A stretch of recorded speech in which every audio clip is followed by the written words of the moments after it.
Hello everyone, स्वागत है आप सभी का आरंभ एकेडमी में। तो इससे पहले हमने स्वरों का वर्गीकरण पढ़ रहे थे, जिसमें हमने मात्रा के आधार पर स्वरों का वर्गीकरण देख लिया था। अब इसका सेकंड क्या है, जीभ के प्रकार के आधार पर स्वरों का वर्गीकरण, ये दूसरा है इसका, है ना। तो जीभ के प्रकार के आधार पर कितने प्रकार के होते हैं स्वर? ये 3 प्रकार के होते हैं। पहला तो अग्र स्वर, यानी कि जिन स्वरों के उच्चारण में जीभ का अग्रभाग प्रयोग कार्य करता है, यानी कि देखिए जैसे ये हमारी जीभ है ना। तो जिन स्वरों के उच्चारण में हमारे जीभ का ये अग्र स्वर, यानी कि आगे का भाग कार्य करेगा, उसे क्या कहेंगे? उसे अग्र स्वर कहेंगे। इसमें क्या क्या आते हैं? तो छोटा ई, बड़ी ई, ए और एड़ी वाला ए जो है, ये क्या है? तो ये तीनों क्या है? इनका उच्चारण हम कभी भी हमेशा करके देखिएगा, हम जीभ का आगे का भाग यूज करते हैं। तो ये चारों जो हैं ये अग्र स्वर हैं, क्योंकि इनके उच्चारण में हमारी जीभ का आगे का भाग यूज होता है। दूसरा प्रकार क्या है? मध्य भाग स्वर, यानी कि मध्य स्वर। जिन स्वरों के उच्चारण में जीभ का मध्य भाग कार्य करता है, यानी कि जीभ का कौन सा भाग कार्य करेगा? ये बीच वाला, है ना। बीच वाला भाग जो है वो कार्य करेगा, उसे क्या बोलेंगे? मध्य स्वर कहते हैं। इसका उदाहरण क्या है? तो आ जो है यह एक मध्य स्वर है। तीसरा क्या है? पश्च स्वर।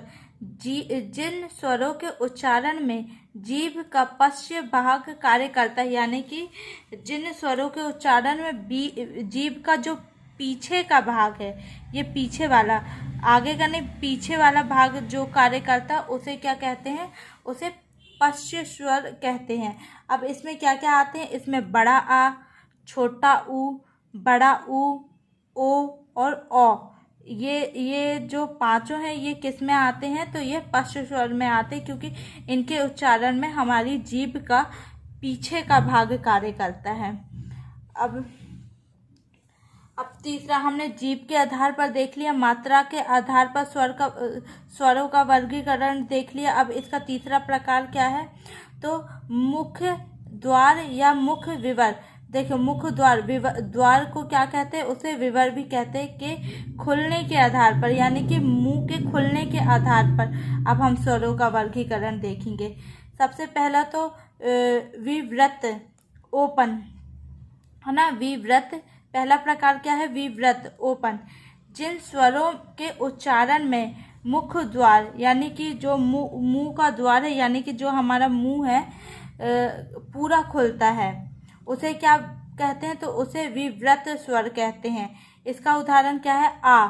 जब हम आ बोलते हैं तो हमारा जो लिप्स वाला पार्ट है, मुंह, वो पूरा खुलता है ना। तो उसे क्या कहते हैं? उसे विव्रत स्वर कहते हैं।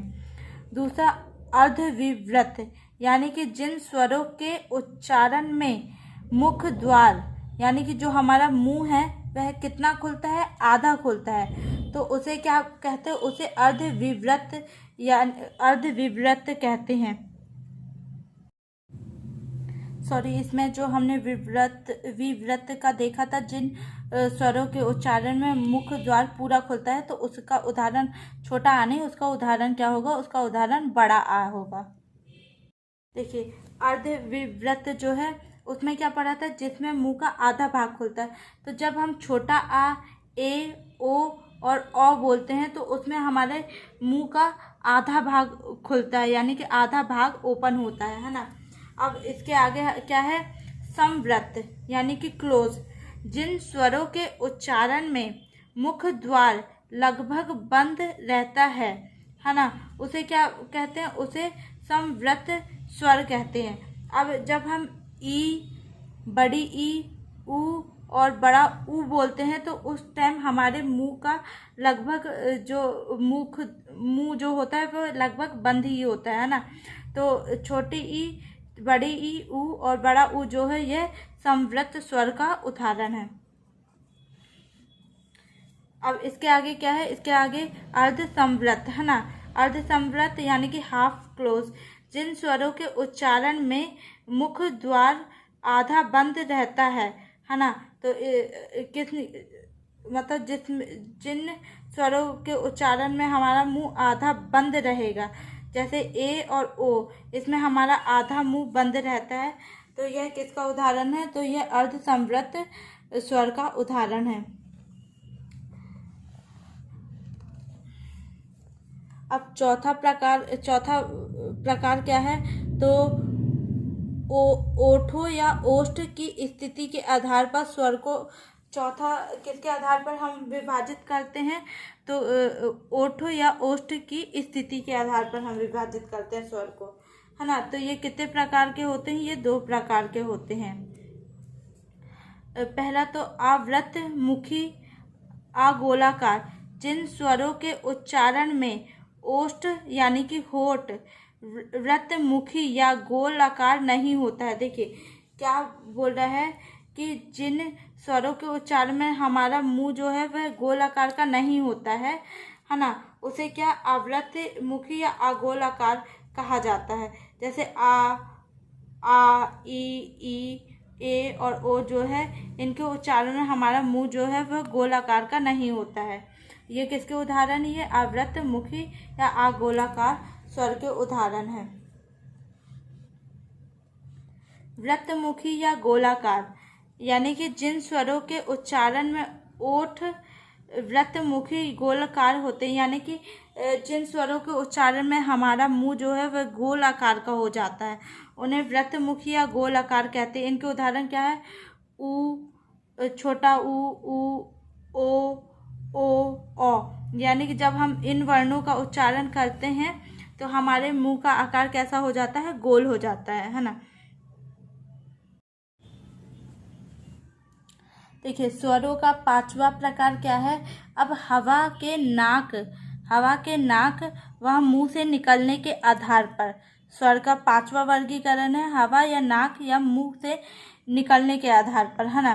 तो निर्नुनासिक मौखिक स्वर, पहला इसका प्रकार क्या है? निर्नुनासिक या मौखिक स्वर, जिन स्वरों के उच्चारण में हवा केवल मुख से निकलती है, यानी कि जब हम आ, बड़ा आ और छोटी ई का उच्चारण करते हैं तो उस टाइम जो हवा है वो सिर्फ मुंह से निकलती है, उसे क्या कहते हैं? उसे मौखिक स्वर या निर्नुनासिक स्वर कहते हैं, है ना।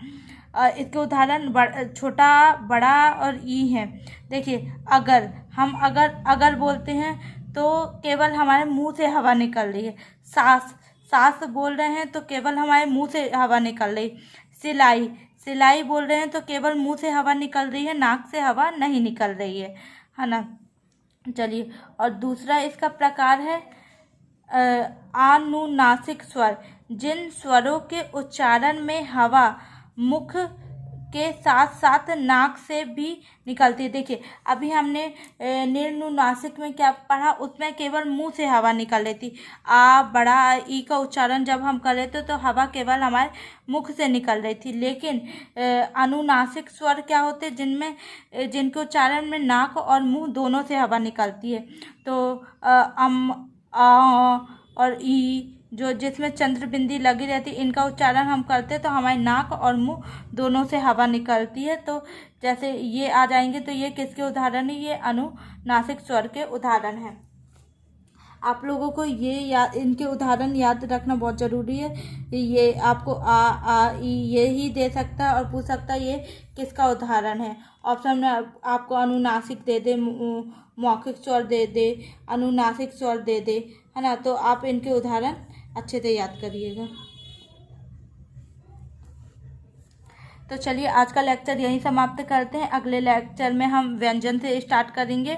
और अगर आपको वीडियो अच्छा लगा हो तो वीडियो को लाइक करिएगा, चैनल को सब्सक्राइब करिएगा।